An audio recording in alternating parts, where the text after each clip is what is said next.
afternoon, televiewers. Thanks for joining us once more on another edition of the Balingua Newscast on Equinos Television. Good afternoon, Nadine Yambo. Good afternoon, Catherine Kony.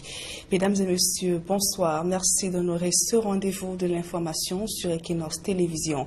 Explosion de gaz ce matin à Yaoundé. Près de 120 bouteilles ont explosé ce jour. Les faits se sont produits au quartier Mimboman. Tout serait parti selon des témoins au siphonnage de gaz de butane. Donc, il faut préciser, pas de perte en vie humaine, mais d'importants dégâts matériels. 2 personnes ont été conduites à l'hôpital de toute urgence pour blessures. Nous y reviendrons dans nos prochaines éditions d'information et signalons également que le propriétaire du dépôt a été interpellé et gardé à la gendarmerie du côté de Yaoundé.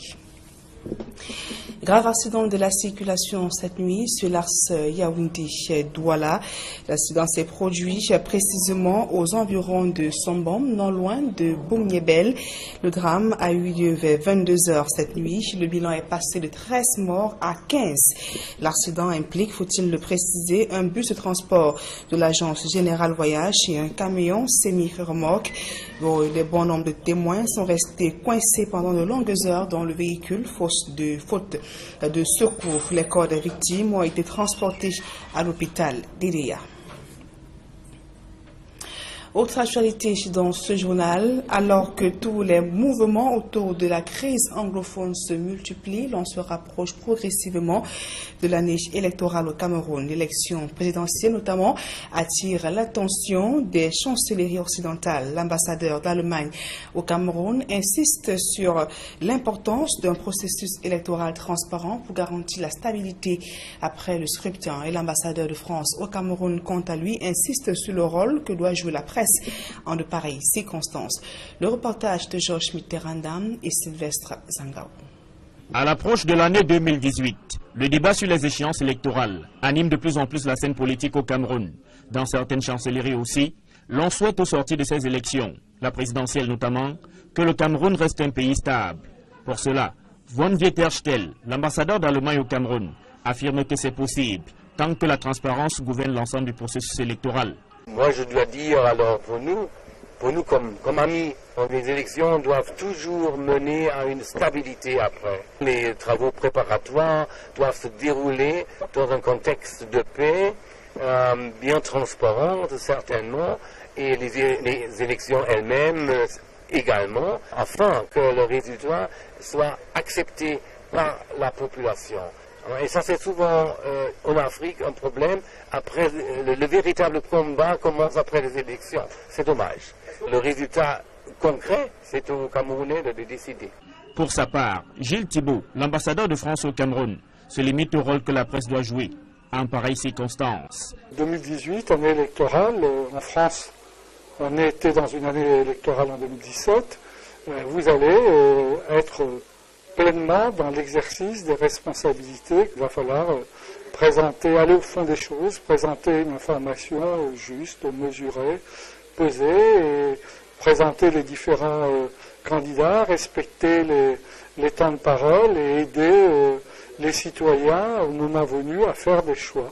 En 2018, les Camerounais seront appelés à aller aux urnes pour voter le président de la République, les députés, les sénateurs et les maires, selon ce qui est prévu. On parle de toute autre chose à présent. Encore 5 mois de calvaire pour les populations confrontées aux ordures ménagères dans les principaux quartiers de la capitale politique Yaoundé. L'entreprise d'hygiène et de la salubrité annonce le renouvellement de son parc automobile et le renforcement de la flotte.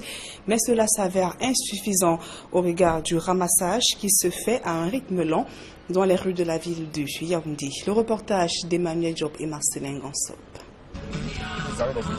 Lorsqu'on s'autorise une petite balade dans la ville de Yaoundé, force est de constater que dans de nombreux quartiers, les ordures ménagères et autres déchets dictent leurs lois aux populations.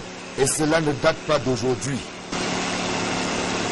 Si l'on peut noter qu'il y a eu une légère amélioration ces dernières semaines, l'on est malheureusement bien loin de l'époque où les rues, marchés et autres artères de la ville aux 7 collines scintillaient de beauté et de propreté. Aujourd'hui, et malgré les efforts qui sont faits, les tas d'immondices se multiplient aux grandes dames des populations qui ne savent à quel sein se vouer. Ça nous gêne énormément parce que les odeurs nauséabondes nous empêchent d'être à l'aise. Donc, on n'est même pas à l'abri des maladies. Vous avez vu comment j'ai eu la peine pour atteindre le bac à ordures, pour vider. Je n'ai pas voulu faire comme les autres en déposant sur la rue. Toute la route est occupée par les ordures. Ça fait comme si Isacam ne faisait plus son travail. Un triste épisode qui, à en croire les responsables d'Isacam, relèvera bientôt du passé. Les services ont connu quelques perturbations. Il y a deux faits. Le premier, c'est les difficultés de paiement. Je ne suis pas seul à le dire, même les autorités l'ont reconnu. Et le deuxième, c'est que nous attendions à fin 2016 les camions, mais l'étude de mise en place a été longue. En accusant le paiement irrégulier des prestations, dont le corollaire est le vieillissement du matériel roulant, le directeur général de cette entreprise annonce l'acquisition en cours de plus de 200 camions et engins de propriété. Si ces camions étaient arrivés, on n'aurait pas connu ces soubresauts. Les camions vont être là, ça va être un triste souvenir pour plus de 10 ans. Si le matériel est neuf, si nous n'avons plus à dépenser énormément pour l'entretien des camions vétustes, on peut remettre de l'ordre. À terme, Yaoundé et d'autres villes du Cameroun devraient retrouver leur éclat d'antan. En attendant, un peu de civisme s'impose de la part des populations et surtout beaucoup de patience. La collecte des ordures et autres déchets ne va certes pas s'arrêter, mais elle se fera encore pendant quelques mois à un rythme lent, avec pour conséquence la présence prolongée des immondices à divers endroits.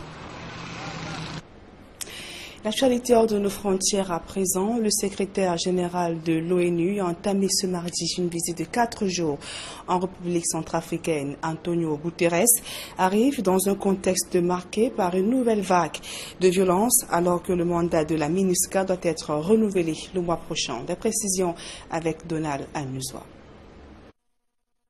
La visite d'Antonio Guterres en République centrafricaine intervient au moment où le pays connaît un contexte sécuritaire tendu. Les violences ont repris dans le sud-est, le centre et le nord de la RCA avec des centaines de morts. Pour les organisations de défense des droits de l'homme, la visite du secrétaire général des Nations Unies en République centrafricaine est aussi une occasion d'aborder avec le patron de l'institution internationale la question de l'efficacité des forces de la MINUSCA dans les opérations de protection des civils. À Bangui, il sera également question des médiations engagées avec les groupes armés qui, bien qu'inscrits dans le programme désarmement, démobilisation, réinsertion, continuent à se battre, à nouer et de faire des alliances et à commettre des exactions contre les civils. Malgré le contexte financier difficile pour les opérations de maintien de la paix, le pouvoir de Bangui espère du secrétaire général l'envoi le mois prochain de 900 casques bleus supplémentaires en renfort des 10 000 déjà déployés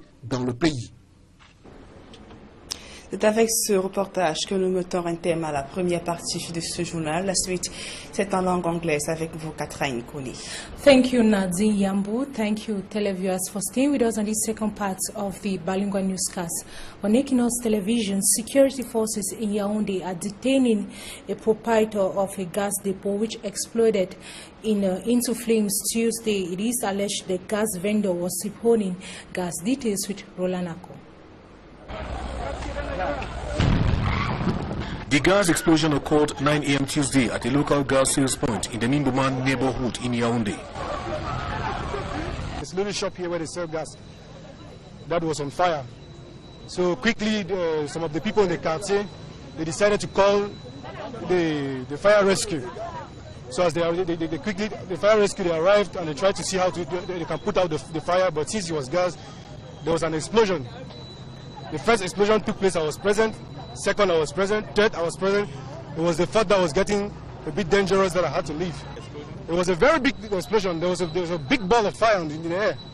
I had to cut down even the high tension cables. The material damage is enormous as over 100 gas bottles were destroyed. The boutique razed down and several electrical cables destroyed. At least half a dozen persons were reportedly injured by the blaze. 2 critical conditions transported to nearby hospitals. The exact cause of the explosion is not yet known, but it is widely believed that a local vendor was involved in the siphoning of gas, that is the illicit transfer of gas from one gas bottle onto another. The illegal act is said to be now the major cause of explosions in many gas sales points in Yaoundé. The incident has brought to the fore the issue of the siphoning of gas at local sales point, as well as the location of such sales point in the heart of some residential areas in Yaoundé. The UN Day is celebrated at a time when critics of the international organization say it is more visible in crisis intervention than prevention. UN officials speaking to Roland Akon blame it on constraint in resources. His reports.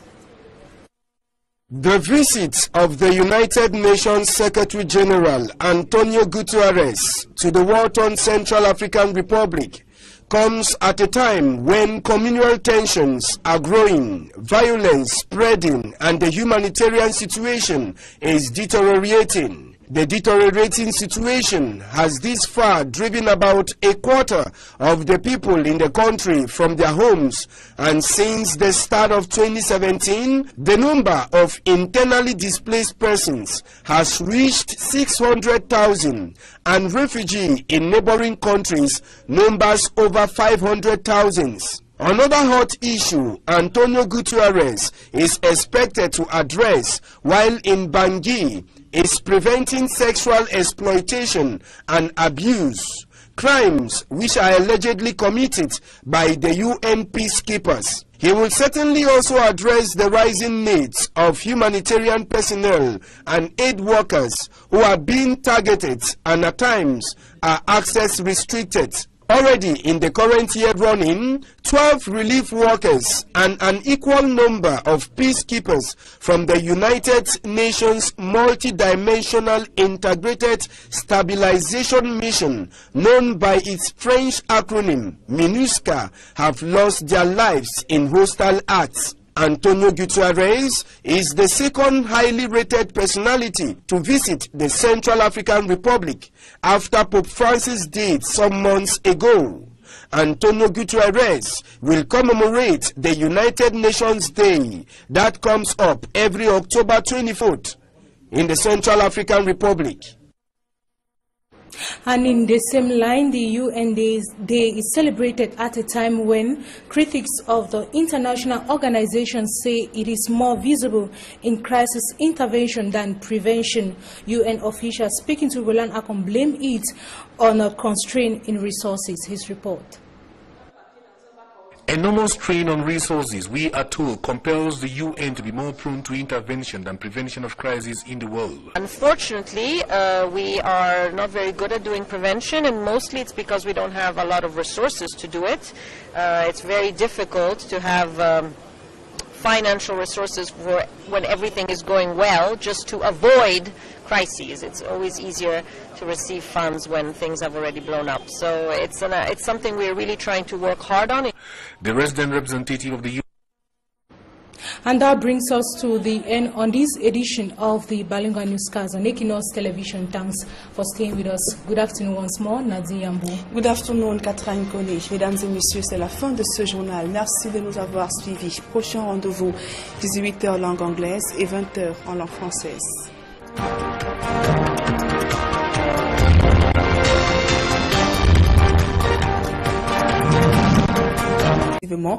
De l'année électorale au Cameroun. L'élection présidentielle notamment attire l'attention des chancelleries occidentales. L'ambassadeur d'Allemagne au Cameroun insiste sur l'importance d'un processus électoral transparent pour garantir la stabilité après le scrutin. Et l'ambassadeur de France au Cameroun, quant à lui, insiste sur le rôle que doit jouer la presse en de pareilles circonstances. Le reportage de Georges Mitterrandam et Sylvestre Zangao. À l'approche de l'année 2018, le débat sur les échéances électorales anime de plus en plus la scène politique au Cameroun. Dans certaines chancelleries aussi, l'on souhaite au sortir de ces élections, la présidentielle notamment, que le Cameroun reste un pays stable. Pour cela, Von Dieterstell, l'ambassadeur d'Allemagne au Cameroun, affirme que c'est possible, tant que la transparence gouverne l'ensemble du processus électoral. Moi je dois dire alors pour pour nous comme amis, les élections doivent toujours mener à une stabilité après. Les travaux préparatoires doivent se dérouler dans un contexte de paix, bien transparent certainement, et les élections elles-mêmes également, afin que le résultat soit accepté par la population. Et ça, c'est souvent en Afrique un problème. Après, le véritable combat commence après les élections. C'est dommage. Le résultat concret, c'est aux Camerounais de le décider. Pour sa part, Gilles Thibault, l'ambassadeur de France au Cameroun, se limite au rôle que la presse doit jouer en pareille circonstance. 2018, année électorale, en France, on était dans une année électorale en 2017. Vous allez être pleinement dans l'exercice des responsabilités. Il va falloir aller au fond des choses, présenter une information juste, mesurée, pesée et présenter les différents. Le pays connaît un contexte sécuritaire tendu. Les violences ont repris dans le sud-est, le centre et le nord de la RCA avec des centaines de morts. Pour les organisations de défense des droits de l'homme, la visite du secrétaire général des Nations Unies en République centrafricaine est aussi une occasion d'aborder avec le patron de l'institution internationale la question de l'efficacité des forces de la MINUSCA dans les opérations de protection des civils. À Bangui, il sera également question des médiations engagées avec les groupes armés qui, bien qu'inscrits dans le programme désarmement, démobilisation, réinsertion, continuent à se battre, à nouer et de faire des alliances et à commettre des exactions contre les civils. Malgré le contexte financier difficile pour les opérations de maintien de la paix, le pouvoir de Bangui espère du secrétaire général l'envoi le mois prochain de 900 casques bleus supplémentaires en renfort des 10 000 déjà déployés dans le pays. C'est avec ce reportage que nous mettons un terme à la première partie de ce journal. La suite, c'est en langue anglaise avec vous, Catherine Koni. Thank you, Nadine Yambu. Thank you, televiewers, for staying with us on the second part of the bilingual newscast. On Equinox Television, security forces in Yaoundé are detaining a proprietor of a gas depot which exploded into flames Tuesday. It is alleged the gas vendor was siphonning gas. Details with Roland Ako. The gas explosion occurred 9 a.m. Tuesday at a local gas sales point in the Nimboman neighborhood in Yaoundé. This little shop here where they sell gas, that was on fire. So quickly, some of the people in the quartier, they decided to call the fire rescue. So as the fire rescue, they arrived and they tried to see how they can put out the fire, but since you... En croire les responsables d'Isacam relèvera bientôt du passé. Les services ont connu quelques perturbations. Il y a deux faits. Le premier, c'est les difficultés de paiement. Je ne suis pas seul à le dire, même les autorités l'ont reconnu. Et le deuxième, c'est que nous attendions à fin 2016 les camions, mais l'étude de mise en place a été longue. En accusant le paiement irrégulier des prestations, dont le corollaire est le vieillissement du matériel roulant, le directeur général de cette entreprise annonce l'acquisition en cours de plus de 200 camions et engins de propriété. Si ces camions étaient arrivés, on n'aurait pas connu ces soubresauts.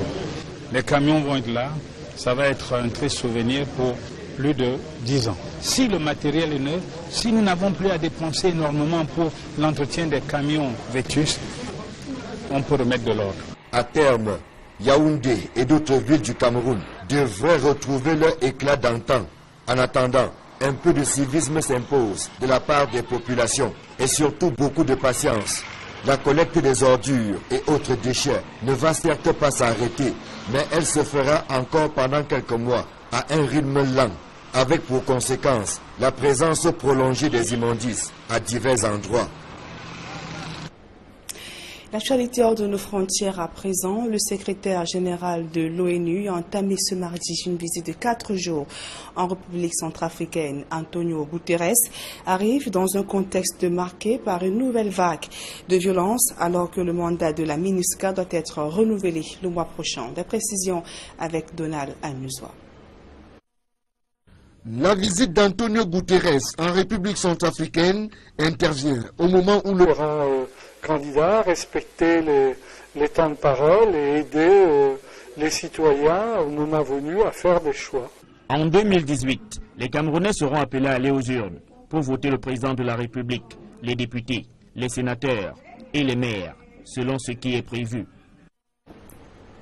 On parle de toute autre chose à présent. Encore 5 mois de calvaire pour les populations confrontées aux ordures ménagères dans les principaux quartiers de la capitale politique Yaoundé. L'entreprise d'hygiène et de la salubrité annonce le renouvellement de son parc automobile et le renforcement de la flotte, mais cela s'avère insuffisant au regard du ramassage qui se fait à un rythme lent dans les rues de la ville de Yaoundé. Le reportage d'Emmanuel Diop et Marcelin Gansop. Lorsqu'on s'autorise une petite balade dans la ville de Yaoundé, force est de constater que dans de nombreux quartiers, les ordures ménagères et autres déchets dictent leurs lois aux populations. Et cela ne date pas d'aujourd'hui. Si l'on peut noter qu'il y a eu une légère amélioration ces dernières semaines, l'on est malheureusement bien loin de l'époque où les rues, marchés et autres artères de la ville aux 7 collines scintillaient de beauté et de propreté. Aujourd'hui, et malgré les efforts qui sont faits, les tas d'immondices se multiplient aux grandes dames des populations qui ne savent à quel sein se vouer. Ça nous gêne énormément parce que les odeurs nauséabondes nous empêchent d'être à l'aise. Donc, on n'est même pas à l'abri des maladies. Vous avez vu comment j'ai eu la peine pour atteindre le bac à ordures pour vider. Je n'ai pas voulu faire comme les autres en déposant sur la rue. Toute la route est occupée par les ordures. Ça fait comme si Isaac ne faisait plus son travail. Un triste épisode qui a...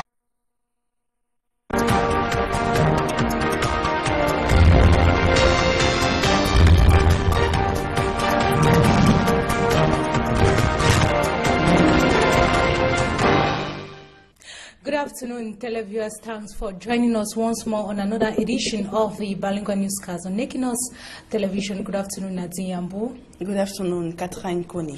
Mesdames et messieurs, bonsoir. Merci d'honorer ce rendez-vous de l'information sur Equinos Télévision. Explosion de gaz ce matin à Yaoundé. Près de 120 bouteilles ont explosé ce jour. Les faits se sont produits au quartier Mimboman. Tout serait parti selon des témoins au siphonnage de gaz de butane. Donc, il faut préciser pas de perte en vie humaine, mais d'importants dégâts matériels. 2 personnes ont été conduites à l'hôpital de toute urgence pour blessures. Nous y reviendrons dans nos prochaines éditions d'information et signalons également que le propriétaire du dépôt a été interpellé et gardé à la gendarmerie du côté de Yaoundé. Grave accident de la circulation cette nuit sur l'axe Yaoundé-Douala. L'accident s'est produit précisément aux environs de Sombom, non loin de Boumniebel. Le drame a eu lieu vers 22 h cette nuit. Le bilan est passé de 13 morts à 15. L'accident implique, faut-il le préciser, un bus de transport de l'agence Générale Voyage et un camion semi-remorque. Les bons nombres de témoins sont restés coincés pendant de longues heures dans le véhicule, faute de secours. Les corps des victimes ont été transportés à l'hôpital d'Idéa. Autre actualité dans ce journal, alors que tous les mouvements autour de la crise anglophone se multiplient, l'on se rapproche progressivement